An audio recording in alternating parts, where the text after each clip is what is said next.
There we go. All right. Thank you very much. Right. So yeah. So I mean, I kind of think we're spoiled for choice in terms of these applications, and I'm not sure the one I picked is necessarily the best one, the most elegant, but it kind of makes the point. So I've got a couple of applications and an example in the end, and the general area that I'm really interested in is one that looks at dynamical models. So that's a great choice for the audience. So the sort of title that I didn't give to this would be use of Bayesian state-space latent variable hierarchical models with covariates for the purposes of forecasting and counterfactuals in population management. And that's clearly a bit of that. I absolutely love that, because I can see where you would have started. But actually, you know, every single word in this is vital, because I mean, if you think about the kind of situations that we've got usually imperfect time series, which imply that you should be using a state space model. I'll flesh that term, or the way I use that term, in a second. Only some components of the population are monitored imperfectly, even. So therefore, you need a latent variable approach. Then there's a multitude of external variables, so you need covariates and structures to receive them. And the populations may have spatial structure, so you might need some sort of hierarchical or metapopulation model. We have a lot of potential prior information, so the Bayesian approach is useful, and we need to look at forecasting and counterfactuals from the point of view of management. So these are all, thankfully, they're chiming in with the stuff that you said you're interested in. So that's a relief. So when I talk about state space models, there are various sort of terms that are used, but state space models, what I mean by that, I mean essentially models for time series. And I mean models for time series that are coupled with an observation process, and that's all I mean. So essentially, we've got the solid arrows connecting population states, or some states. It could be positions of a moving animal. They're just as good an application area. So the solid arrows are essentially the biology, and the dashed arrows are essentially the observation process, where you extract some imperfect observations from those underlying processes. And these processes could be really quite complicated. So there's an example of an SIR model from epidemiology, where you've got the susceptibles feeding into the infecteds in the next time unit, and the infecteds feeding into the recovereds, and so on. So you've got structure, and that structure could be metapopulation structure, where different subpopulations are the components feeding each other, and the observation process on top of that. And you could have a situation that calls for data integration, in which case your basic structured underlying process, as before, going through time from left to right, is observed in many, many different ways.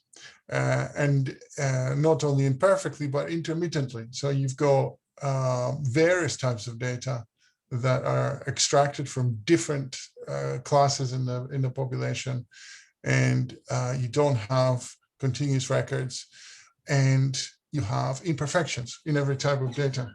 So that's really the kind of remit that I sort of recognize. And state space modeling is much more fashionable word these days, seems to be integrated population modeling. You see that quite a lot in the literature. So people want to hear more about that. But there's a lot of things going on here. There's structure, there's dynamics, there is multiple data sets with their unique imperfections and intermittencies. So loads of different features.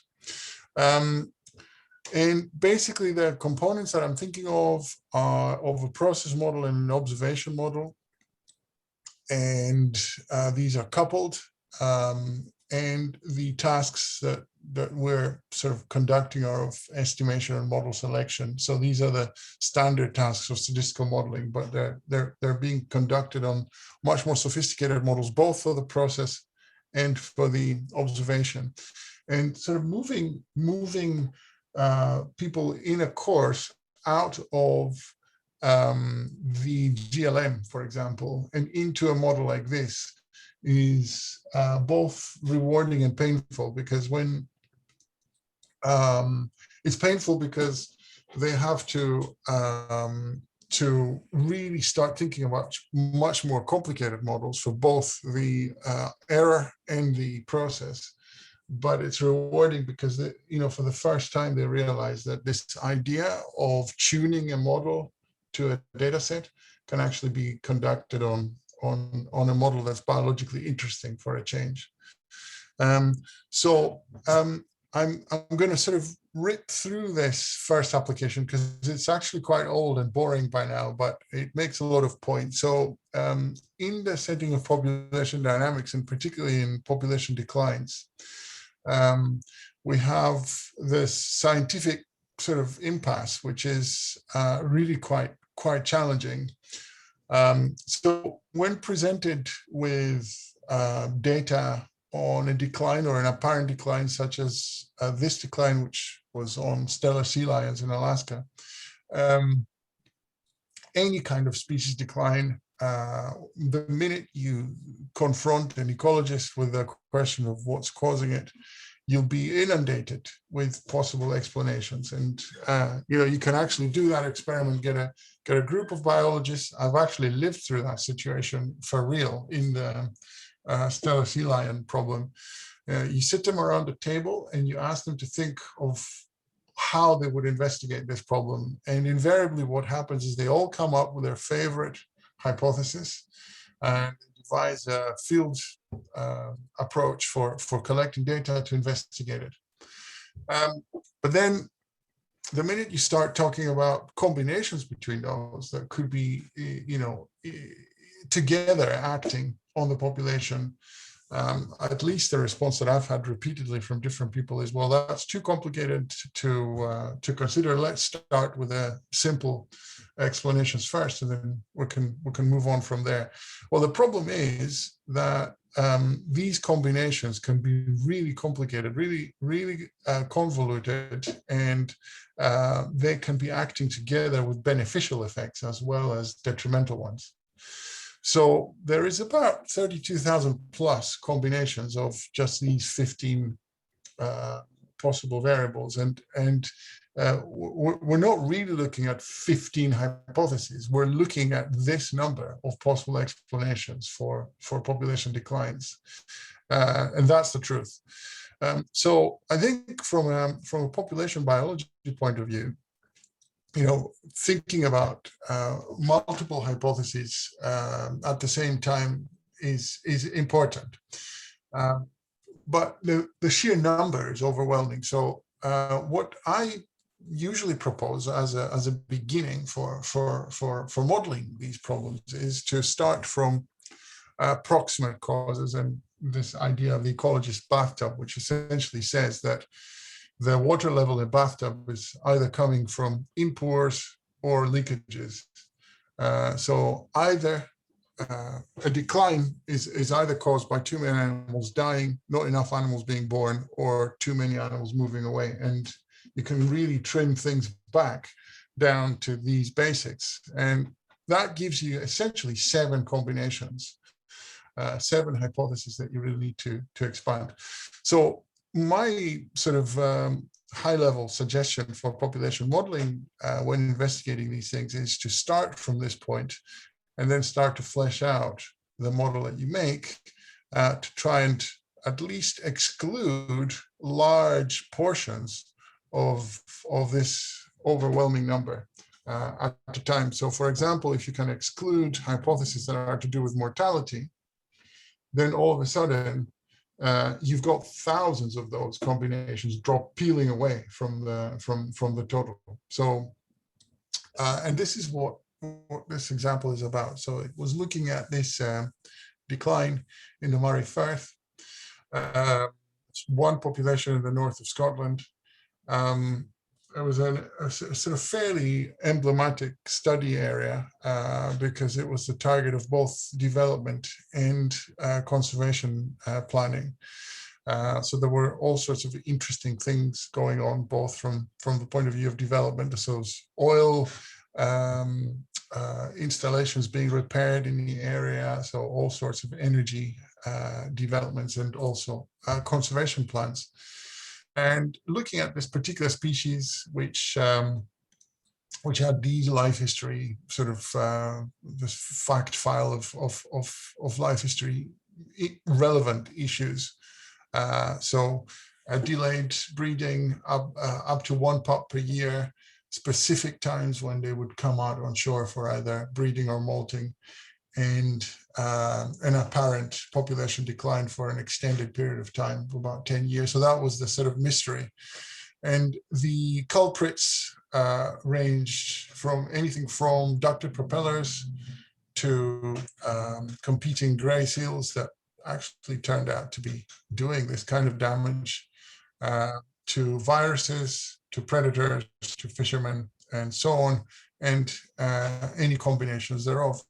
There was also the possibility of an artifactual observation. So there was a possibility that if the times when the visual surveys and counts were happening on the coast were drifting, or if indeed the times when the animals were coming out to molt or breed were drifting away from the times when we were observing, we might be getting the impression of a decline, when in fact all that was going on was that the animals were just sparser at the times when we were looking. So we had to tease apart the observation artifacts from the actual process. And this is a point about integration, because it sort of looks at the multitude of different data that were available and could be combined into this. So we had two types of counts: land-based counts from 1988 to 2006, and from 2006 onwards, aerial counts. So different types of surveys with their own unique biases and just 1 year of overlap between them. We have some information on demographic rates. So from capture to capture, male-female survival, fecundity, and just for 2 years in a part of the Moray Firth. So they were intermittency of the worst kind, in a sense. And we had information about hauling out patterns for breeding and for molting from telemetry. So these are the probabilities that different types of animals will be hauled out and available to be sighted at the time of the survey. And some covariate data, sort of a vague idea of shooting effort, kill rates, covariates to do with the competitors, towboat traffic, and fish abundance. And presumably we could have had loads more to do with sort of climate and other aspects of human activity. So some of these examples are enough to try and illustrate how you might start to build covariates into these models. So the model, I'll just put it here verbally and perhaps skip through some of the details. Essentially, it was both age and sex structured, because we were observing multiple ages in both sexes. They allowed fecundity to be a function of density as well as other covariates, and survival to be functions of other covariates. And we had informative priors for the baseline demographic rates at the years when the microcapture studies were carried out. For the observation model, we had seasonal age and sex specific probabilities of being sighted from the telemetry data. And we allowed for detectability differences from ground and air. And so that ground surveys were allowed to have a different sighting probability than aerial surveys, simply because more obstructions, more options for double counting or mistaking a rock for a seal and so on and so forth. But the key, I guess, obstacle in the observation here was that the people who were observing were not comfortable in classifying animals into anything other than pups and non-pups. So essentially you've got this 10 class population model. That's what it would look like in a sort of deterministic form. So you have this transition matrix that has 5 classes for males, 5 classes for females. And none of these are really observed in any detail. All we can say is that on that particular day when we flew over, we saw 160 non-pups and 20 pups. And that's just white fur white-coated pups. So the underlying model in a deterministic sort of form looked like just a basic age-structured, age and sex-structured model. And here are just 2 examples of the expressions for the fecundity and for the survival. So they're essentially logit GLMs, essentially, with a linear predictor that had, in the first instance, just a flexible temporal trend term as a third order polynomial, and a density dependence effect. So NT is the population size in the area, and beta is the sort of effect of density dependence. And in terms of the sort of Bayesian approach, you immediately start to get advantages here, because you can specify, for example, that this beta n needs to be negative if you're talking about crowding. So increasing population size impairs fecundity and potentially survival. I'm not going to go into any of the other stuff. I just had it just in case we wanted to talk about any of these aspects. So there's an aspect here that talks about how microcapture estimates can be incorporated into these models, and also how you can have this vague idea of shooting mortality incorporated into survival. We could kind of come back to this if you want me to. So there were models developed about the Hall-out probability through the year, and they were essentially used to specify the observational model. So given an underlying latent population structure,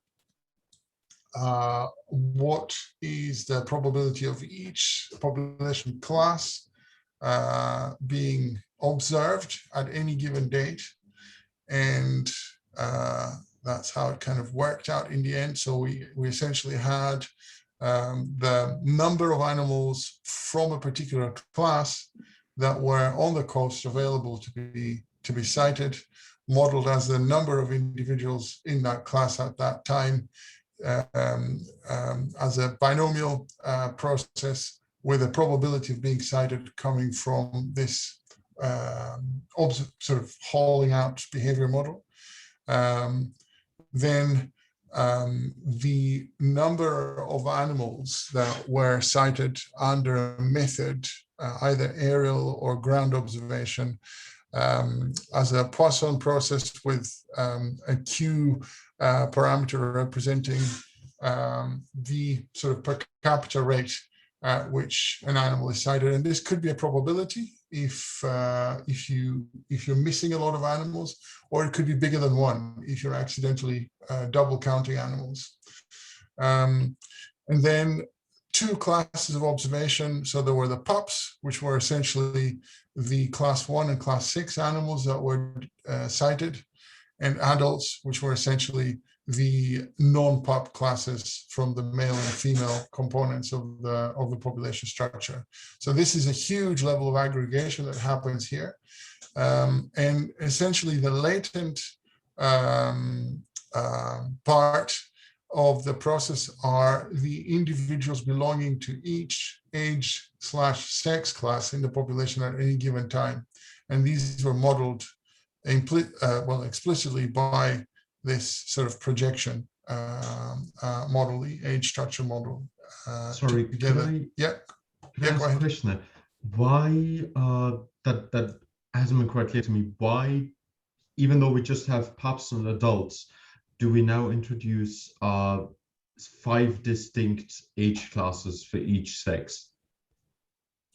Well, because the process that underlies this is taking this amount of time to develop. So from the time the pups have been born to the time when they start to reproduce, you need to wait for 5 years. Oh, Yeah, this was I kind of sneaked that in early on. I said that they start breeding at age 4 to 5. oh, Okay. so it's like building time lag in your matrix. Exactly. That's So really elegant. Yeah. well, it's quite wasteful in the sense that you're not actually observing any of those classes directly. You're observing aggregations, sort of aggregated sums of those classes. So I'll show you an alternative to this later on. Okay. So there's essentially a classic population structure model that's sort of operating underneath here, but you're not actually seeing any aspect of that directly. Okay. Instead, what you're seeing is some of those animals will be on the coast to be seen. These fallout probabilities are different for different ages and different sexes. So you could, for example, bias your results if you assume that the hauling out behavior across ages and sexes is the same. So in a sense, that's where the sort of integration comes in, because you bring in the telemetry data through the back door by specifying those probabilities of being on shore. So you have very, very indirect information about what goes on in this population. You have essentially just pups and adults. These pups and adults may or may not have been on the coast and may or may not have been counted. And sometimes they might have been counted more than once. So this is an example where you're now asking these very indirect observations to filter information all the way back to these functions and tell us whether density dependence is actually having an influence on this population, or later on, whether competitors or climate or anthropogenic sort of mortality are having an effect, because these are all things you're going to string along in these linear predictors, in these GLMs that are embedded at the sort of heart of this model. So in terms of the results, what the model did was it reconstructed the exact sort of trajectory of shooting mortality from fishermen who were licensed to shoot.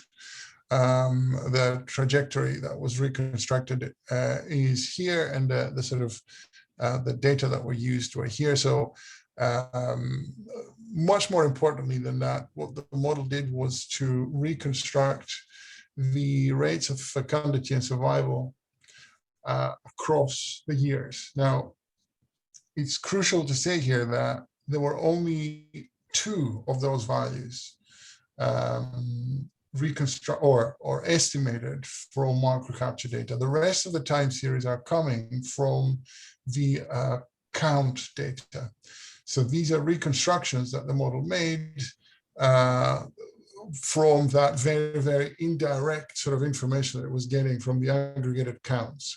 It's a very good example of latent processes being reconstructed.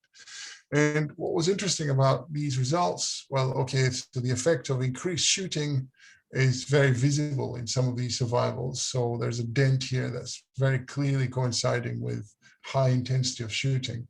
And the same with sort of juveniles. But what was quite interesting in this was that if you ask the model to also reconstruct what the population as a whole was doing, you get a very clear picture of population decline.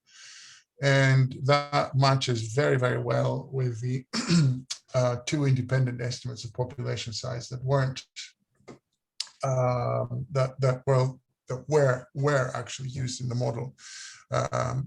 But you'll see here that in terms of the demography, what was going on, if anything, was that fecundity was actually recovering from low values rather than any particular process coinciding very clearly with a population decline.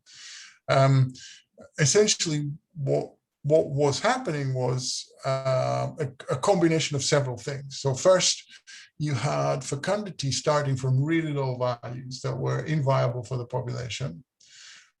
You had shooting happening at the time when fecundity was managing to get to high values, and you had a very gradual decrease in juvenile survival. And these three things together were able to create this obvious decline. If you plug these time series directly into Excel, for example, and try to create, try and propagate those in the age-structured model, you do get a declining trajectory. So there is no big mystery about how you get a declining trajectory from these apparently stable or increasing demographic rates. But it does drive the point home that if you wanted to do a very ad hoc analysis where you started trying to correlate sort of climate variables directly with a population trajectory like this, you would have no hope of reaching any causal conclusions. It's probably still circumstantial to try and correlate or try to include as covariates into those rates some environmental variables, but it's definitely much more reliable as an investigative approach to essentially start throwing into the embedded GLMs for these things covariates like climate or competitors or other things.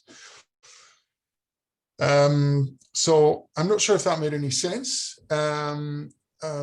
We got some sort of interesting estimates out of this to do with density dependence, to do with site abilities coming from ground and aerial methods of survey, and sort of calibrated the shooting mortality numbers. So we found that beyond its relative intensity, it reached a maximum of about 13% of the population annually. Follow-up study that was done a couple of years ago found that the population was expected to start going up. That was still inconclusive when I did this for the first time back in 2012, I think. Okay. So I had some sort of general conclusions about just the general approach here, but I'm kind of keen to move on to some more tangible stuff. So, I mean, there's the papers for all this work, and I mean, if you have any specific questions on this, by all means, we can talk about them. But I want to move on to something more recent. Just one quick question, Jason. When you showed the survival of the first years, that was just the deltas for the males and females for first year to second year in your matrix, and then the mean of that, right? So this one here. Yes, this one.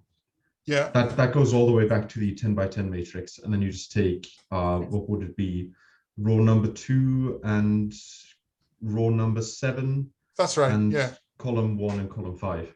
That's right. So each one of those the demographic rates is in this matrix. S, not delta. Sorry. Yeah. So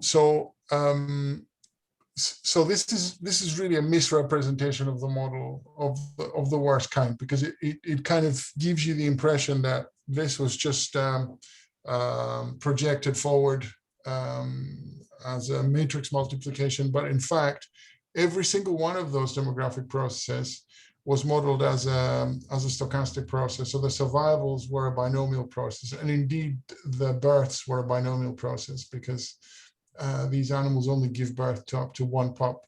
So it was the probability of breeding that was being modeled.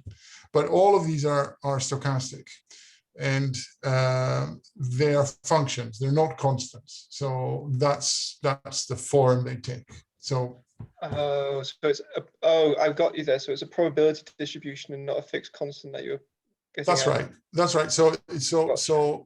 you've got an underlying fecundity and an underlying survival, which is the demographic process. You're allowed to model those essentially in the form of a GLM because that's a convenient formulation. You can bring in covariates of fecundity and survival as you would with a GLM. But the point here is that you don't actually have response data, right? You don't have these B's and S's at all.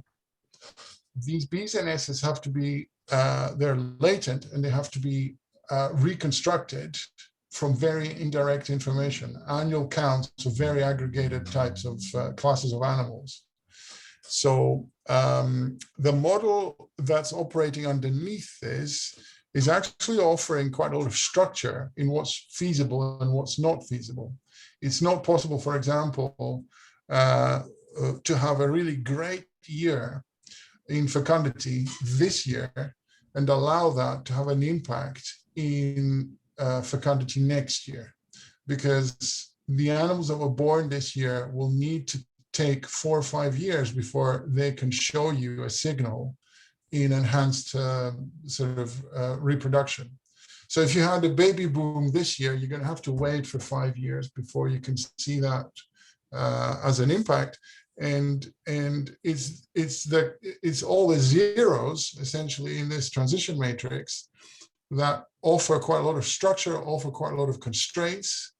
And it's this structure that allows these reconstructions to happen. So I'm going to move to something where the entire model is actually visible, so that this, in a sense, is a much simpler example, but a much more complicated example. So it's a much simpler example in the sense that we're compacting a huge amount of population structure, age structure, into much simpler expression.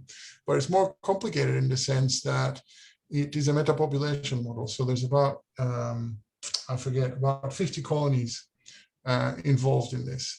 So rather than having just one population being modeled, we have 50 connected populations being modeled at the same time. And that entire model is being fitted to about a century of data for all of these colonies, intermittent data for all of these colonies. So that's the sort of, so there you go, I had the numbers, 54 colonies. That's their location across the sort of north of Europe. We have about 117 years span of data for those, but the counts are done maybe every 5 years. So there's a lot of missingness. Some information on breeding success, some information on harvesting, and sort of pretty abrupt release from harvesting. Believe it or not, people eat those birds. So release from harvesting in recent years, with an additional twist in the story that these birds feed a lot on discards from fishing fleets in Europe. So not only did we stop killing them, we started feeding them. So there's quite a lot of interesting ecology there. So I'll show you the model in detail. So we had informative priors for adult and pre-adult survival. We had the lagged effect of recruitment that you identified, Samuel, earlier. We had the effect of harvesting, which varied from different colonies to different years. We had the sort of important effect of immigration, where different colonies can reseed other colonies or contribute to their sizes. Effect of regional density dependence and also local density dependence. So this is the only model that I know of which allows for multiple layers of density dependence to be operating, so that you can be limited both by, well, either by the number of nesting sites that are available locally on your colony, but you could be limited regionally by the availability of food in the area surrounding your colony, which is affecting several colonies at the same time. So, so I'll show you the model because it's actually possible to put on a single slide.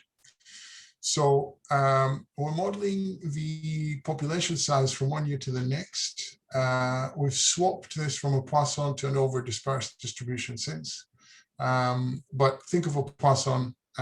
So population size comes from a Poisson with a given rate. And that rate is modeled as sort of several bits of biology. So your expected population size for next year is going to come from the, for colony I, is going to come from the proportion of surviving adults this year in that colony. So that's survival rate SA times population size here and now, plus a number of recruits. And the number of recruits are modeled in terms of a function R, IT, which is the probability of establishing. And the components of recruitment are either local or immigrants. So if we have a fixed proportion of animals leaving AI, then the proportion of animals remaining are the young of that colony in this year. And then we have the sum of the pool of immigrants from the other colonies in this particular version of the model being divided equally by the number of colonies. So essentially, biologically, what this is saying is that we have a constant sort of survival rate for the adults. We have a variable recruitment. I'll show you the function for that. And then the pool of recruits are either animals that are site faithful, so sort of young individuals that are site faithful, or immigrants from across the entire metapopulation network that are distributed equally among colonies. Now, both of those assumptions of a constant site fidelity and of an equal redistribution among colonies can be relaxed so that you can have distance-dependent migration, for example, which is really important as it turns out. So the young in the population were coming from this model. You essentially have the adults from 4 years ago, because there's a delay in reproduction, being multiplied by the fecundity of adults from 4 years ago. So that's the reproduction, sort of the productivity of the cohort of adults 4 years ago, times the 4-year cumulative survival term, times a harvesting term that is either switched on or off, depending on whether harvesting was happening in that colony in that year. So that H is either 0 or 1 if it's just a switch variable. So if the colony was being harvested in that year, it's a 1, and 0 if not. So this gives you essentially the time lag that you were talking about, Samuel, without a huge age structure matrix. So that's a much more economical way of tackling sort of delayed reproduction. The density dependence term that regulated recruitment, that's the recruitment term up here, actually had a very interesting sort of specification. It depended on whether your population was regulated by a local mechanism or a regional mechanism. So there were two coefficients that sort of essentially decided on which was the bottleneck for a particular population, whether it was local or regional. And as that population grew locally, depending on which one was the sort of limiting factor, local or regional density dependence, that factor kicked in and sort of slowed down the recruitment term in that population. So even if there were candidates to be recruited, they just failed. Okay, now every single one of those is amenable to estimation. So you can subject any one of those parameters to inference. So if you take them from the top, you can say, well, the survival term, we can infer, we can get a posterior for. The site fidelity, we can get a posterior for. But more crucially, the impact of harvesting, we can get a posterior for. And even more crucially, the density dependence terms, we can get a posterior for. So we can actually try and ask the model, well, what's regulating this colony? Is it the sort of available nesting sites, or is there something shared with other colonies in the region to do with food? So that's not a very complicated model. It's very economical in that sense. But if you roll it out, sorry, I forgot that there was a sort of over dispersed term for environmental perturbations to affecting fecundity. So there was a noise term, and again, the intensity of environmental perturbations was subjected to inference. So we were getting a posterior for how variable the environment was, how variably it was affecting the fecundity. Okay, so these are very, very early results. So they were from about a year ago. So I didn't have time to update with sort of new results, which actually look a lot better than this. But this is the kind of model fit that you can get out of these. So there are different colonies. The dots are actual counts, and the trajectory and associated credible intervals are the trajectories that are sort of taken through those counts by this model. And the sort of byproducts of this kind of model are to do with the carrying capacities. So you get nice outputs for the estimated carrying capacities for different regions across the map. And you can look at forecasting. So there's carrying capacities there being plotted on these plots. But you can sort of do forecasting, so looking ahead into the future where we expect the different colonies to move. But you can also do counterfactuals. So for example, in the top row here, there's a comparison between where the populations would be if they kept on being harvested as they currently are. These are just some of the colonies that are still being harvested.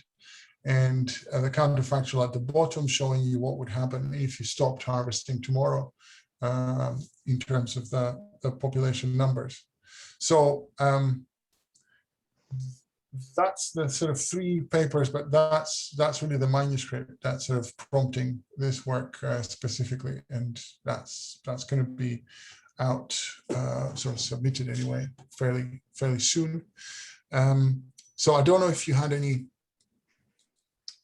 particular questions about this. I just want to say that I feel like a little boy in a candy shop, because this is the perfect thing for what I do. The entire time you were giving that talk, I was like, wow, because the time lag issue, the way that you dealt with that in both examples you showed are actually things that are on my mind right now, because I do some lab stuff with Drosophila and looking at some semester stuff, hopefully in the future. Well, okay, so that's great to hear, and senescence is actually quite a challenging problem, because it kind of tends to extend the size of these projection matrices. If you're talking about delayed reproduction of 5 years, then your catch-all category is at year 5, because then you're dealing with everybody else as being identical. But if you're talking about senescence, then you're really needing to talk about individuals that have different demographic rates at much larger ages. So that kind of extends your your projection matrix by quite a lot.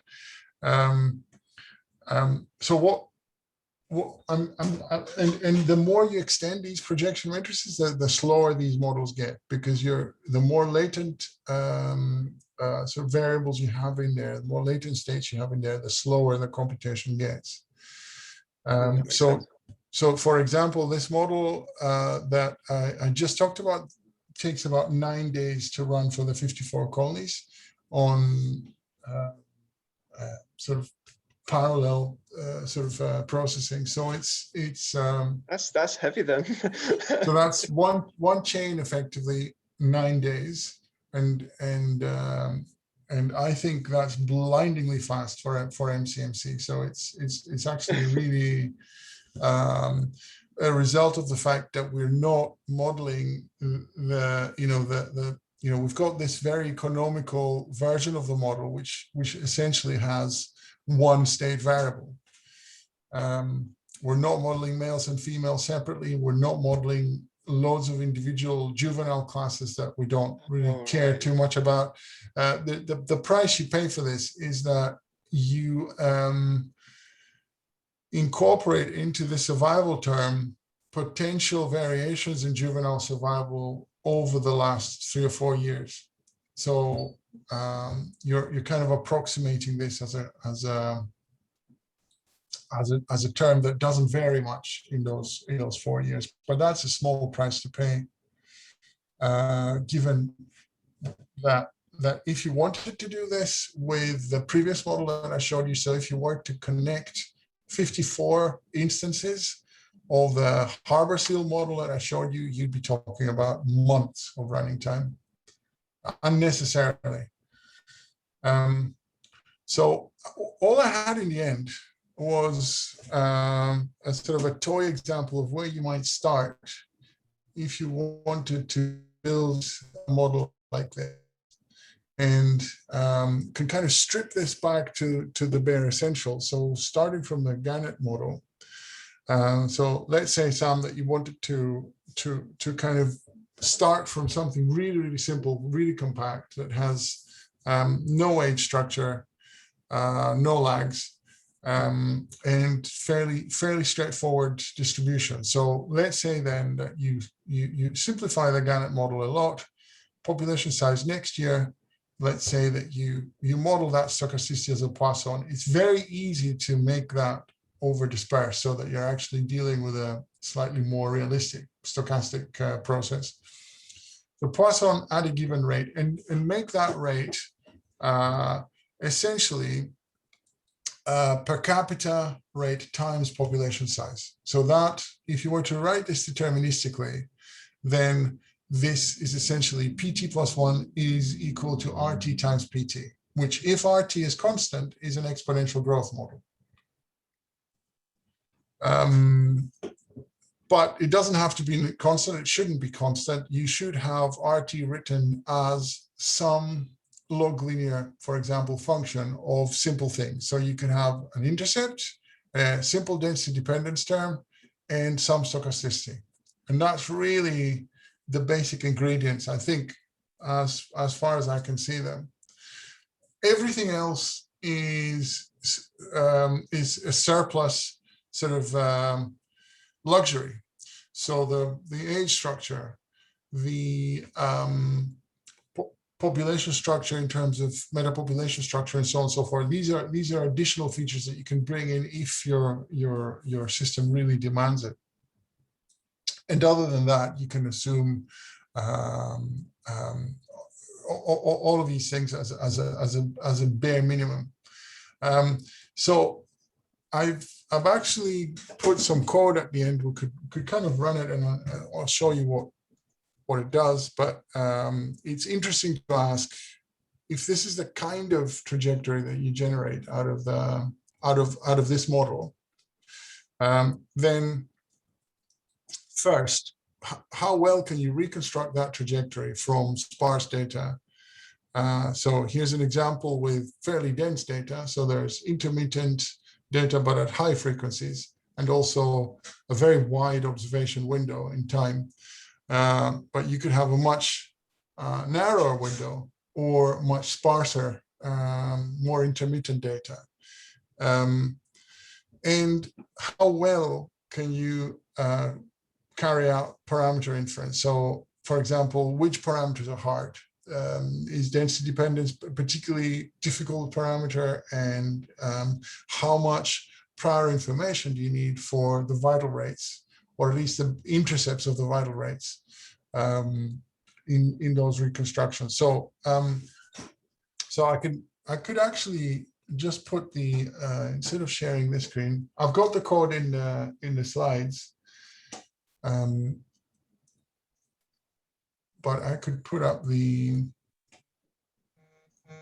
Okay, so I can clean this out. Okay, so can you see this all right? Or is it too small? Okay. Okay, so the first bit of the code is just essentially padding around the population model, which is just here. You've got an environmental noise term with a given standard deviation, which you can infer from the data later on. You've got your lambda, which is essentially the growth term, per capita growth times population size. So you've got your normal perturbations, then you've got your density dependent term and some intercept. And all of these things are sort of parameterized here at the top. But all of these things will be subject to inference later on. So we're going to hide those parameter values from the model. And then you've got your essentially your likelihood component, which is the Poisson model projecting the population forward. So there's also, okay, so that's quite a wide observation window. So you could kind of reduce that a bit. So something like that. And that's actually quite a quick question, yeah. Jason. For the standard deviation that you put on your environmental perturbation, would it be possible, or would you think it could make sense to infer that for each year as the variability of climate parameters in that year, for example? Yeah, so you can't really do that if you don't have covariates here. So there's a lot of assumptions in this line 21 in how the environment works, and they're all fairly naive.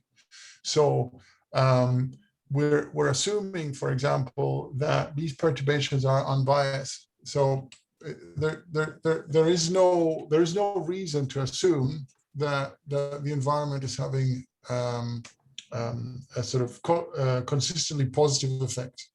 But the most important assumption, simplifying assumption here, is that the interannual variation is uncorrelated. So we're saying that these perturbations are as likely to be above as they are to be below. And if you were above last year,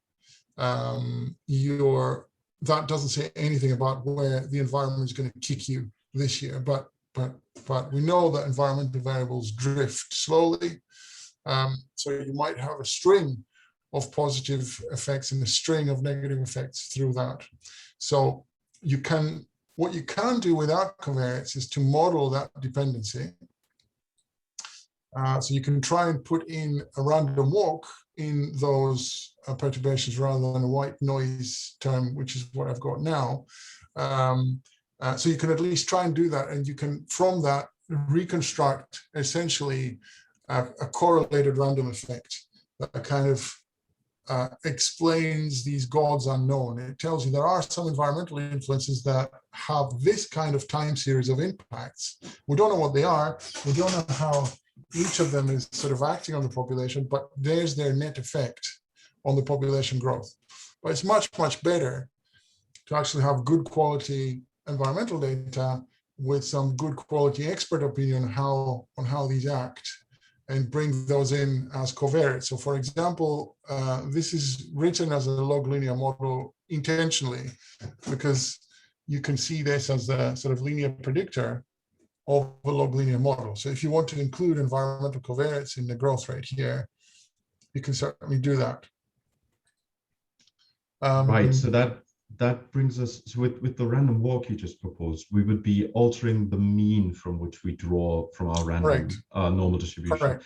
I was more concerned with the standard deviation that we're using to draw from the mean with, because we might have some super volatile years where we get super good conditions and super bad conditions just because of those climate extremes which we're currently living through.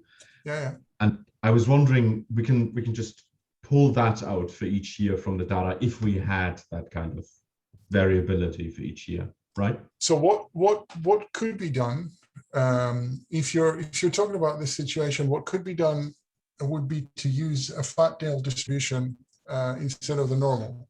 So you could use a t distribution, for example, or you could think of the t distribution as a mixture of two normals with two different standard deviations. So the small standard deviation is essentially the predominant component of the mixture, and a large standard deviation describing catastrophic extreme events is the rarer component of the mixture. And you could essentially then ask, so if you were to write this in this way with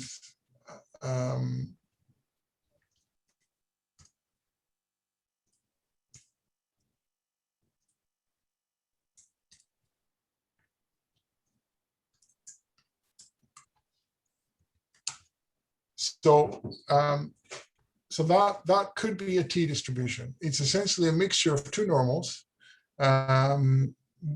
weighted by these complementary weights w and 1 minus w, which have different standard deviations. So this is something you could ask the model to do inference on. So you could ask the model to tell you if it thinks, even without having any prior information on these parameters, you could ask the model to deconstruct these two components and tell you that we have component number 1 with this standard deviation, component number 2 with this standard deviation, and the mixture is weighted in this way. You would have to constrain the inference because there's nothing a priori to say that SD1 has to be bigger than SD2 or vice versa. So there's an identifiability problem there. But having done that, which is a fairly straightforward thing to do, you could just say, well, I require the first component to be the narrower one. For example, you can say, I require SD1 to be smaller than SD2, for example. There might be better ways, but that's essentially what I think you're talking about. If you have prior information on those, because you understand how climate works, then that's much better, of course. What troubles me about this is that there is no correlation, zero correlation. So I think it would be, and I mean, there's much better models than this that talk about the sort of color of environmental noise and look at different types of long-term dependencies.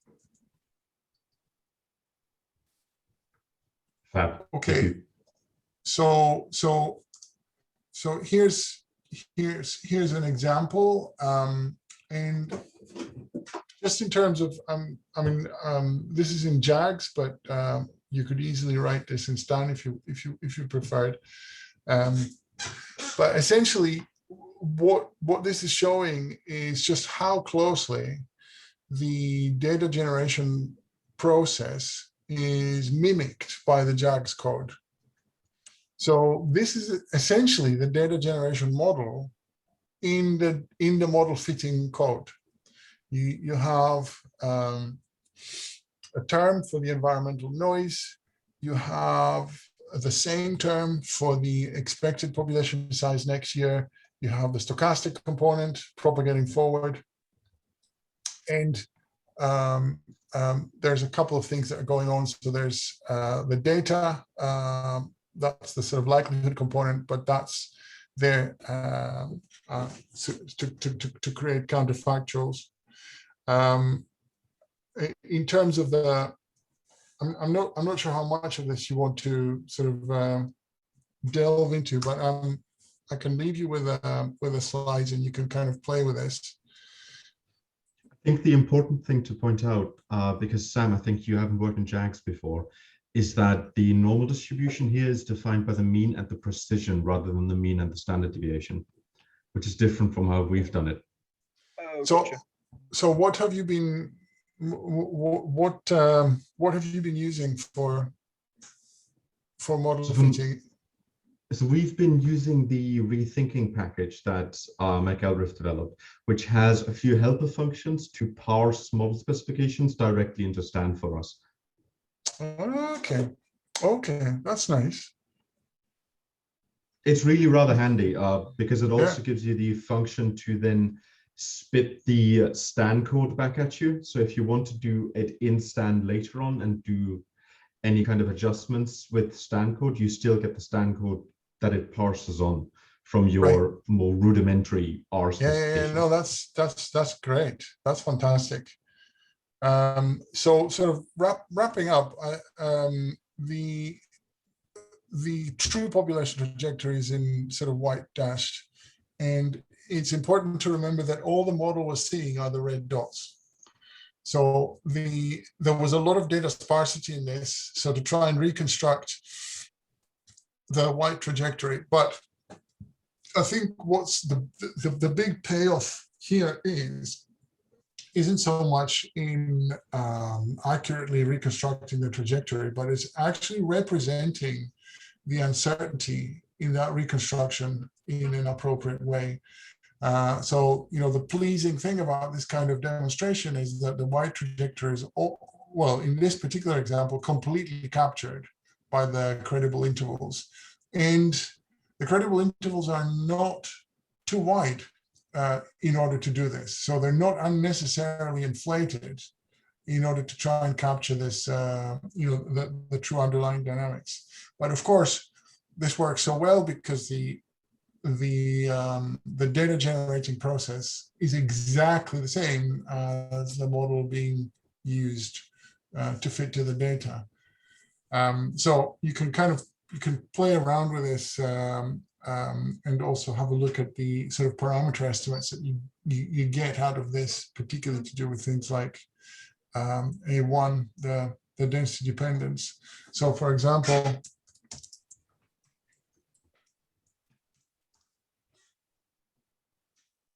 I think it's recorded so population sizes as posteriors for everything. But if we look at A1, let's see A1 here.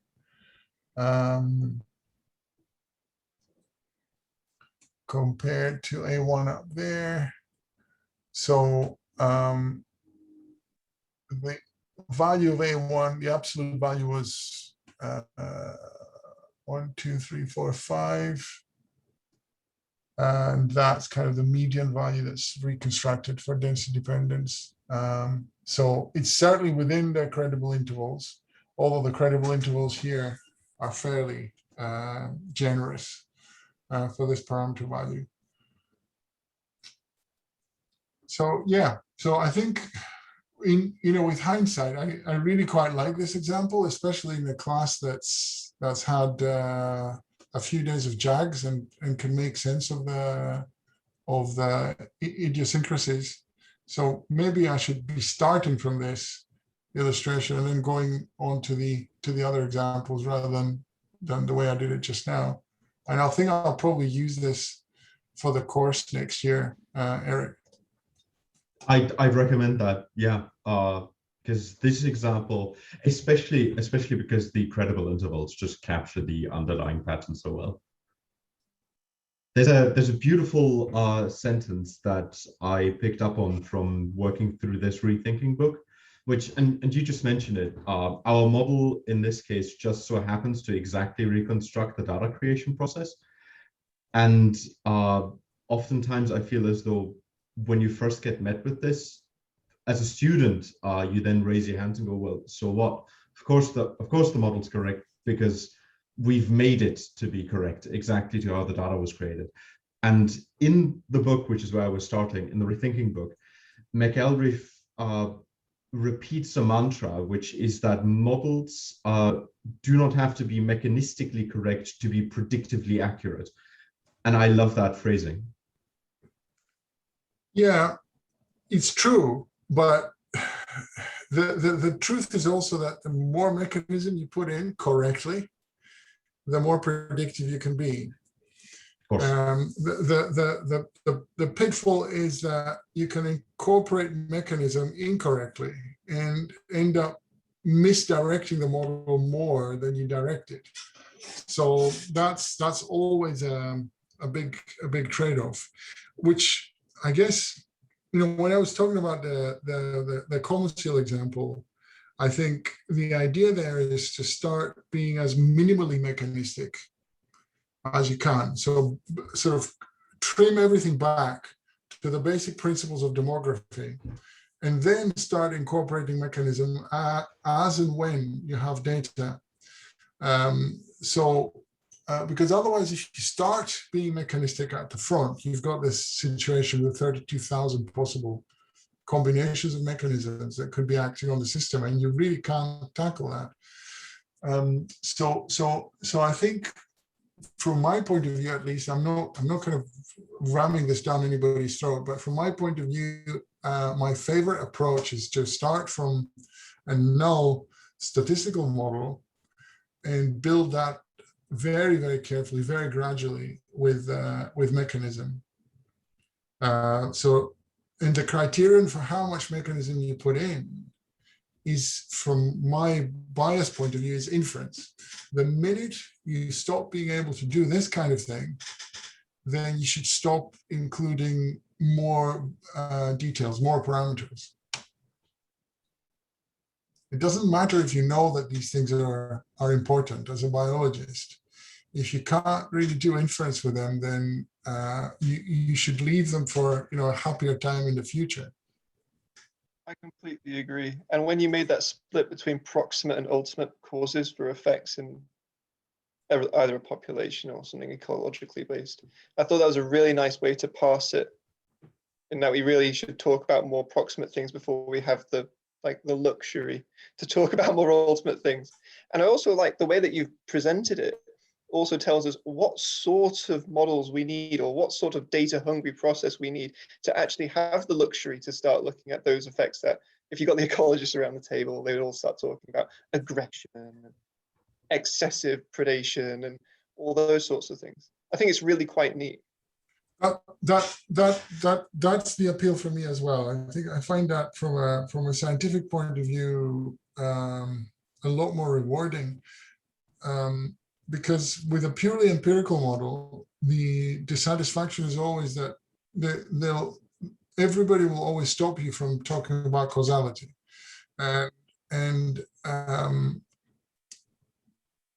So when you do model selection at a very high level, you really don't know whether these patterns that you're detecting have anything to do with mechanism.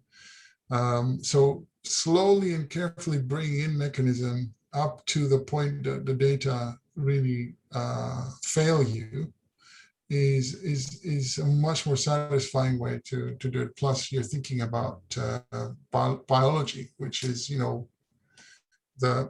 whole point.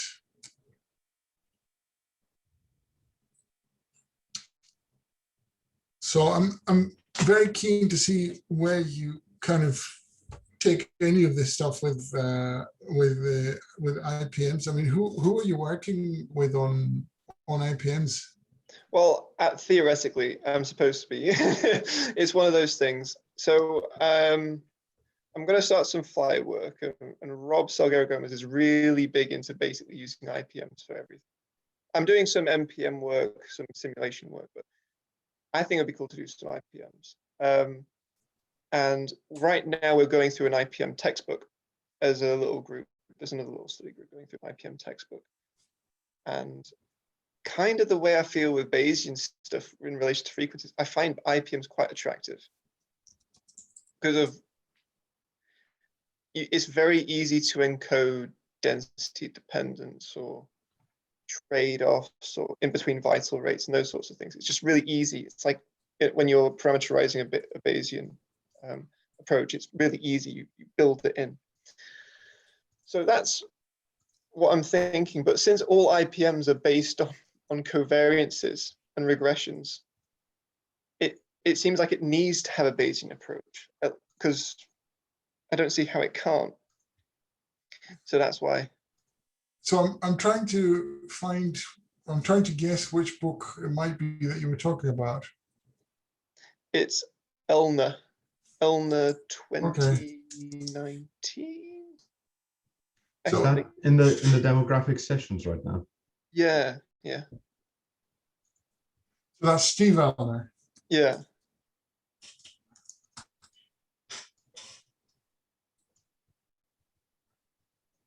Highly recommend. It's written for the sort of people that probably ran away from maths a little bit and then want to come back to it. It's quite approachable. Okay. And it has our code that comes with the textbook for those sorts of things. Okay, I'm just trying to see. Yeah, go on, sorry. Sorry, that sounds like an upgrade from the last book that was discussed in the demographic sessions. Yeah, so we went through Caswell. Yeah, I jumped off because I could not penetrate that topic. But that's the interesting thing, and why the IPMs, I can see a lot of fundamental flaws with an IPM approach. Because if you go from a frequentist standpoint, you're not tracking your uncertainties through the process. Mm-hmm. But what I do like is how easy it is to add external factors like density dependence or environmental covariates. Whereas within NPMs, I don't know about you, I just found it really tough. It felt like we were reinventing the wheel at the beginning of every chapter. But I mean, yeah. if you've gone through the Caswell book, then basically your questions about oh God, yeah, losing memory as you're growing older. What do you call this? Senility, not senility. You mentioned it earlier. Senescence, yeah. So your questions about senescence are really well covered in there, and you know, I mean, the models in Caswell are not really far removed from the IPM approach. I mean, the IPM approach is based on just these structured models. So yeah, I know, I agree with you. I think the sort of this kind of Bayesian approach is really the best way to approach the IPMs as well. It feels like a very terrifying prospect to take on that kind of model. But is there any precedent of this in the IPM literature? Have people attempted to fit an IPM in an integrated way rather than in a piecewise way? That's a really good question. I think it's all piecewise. It's all. But then again, it's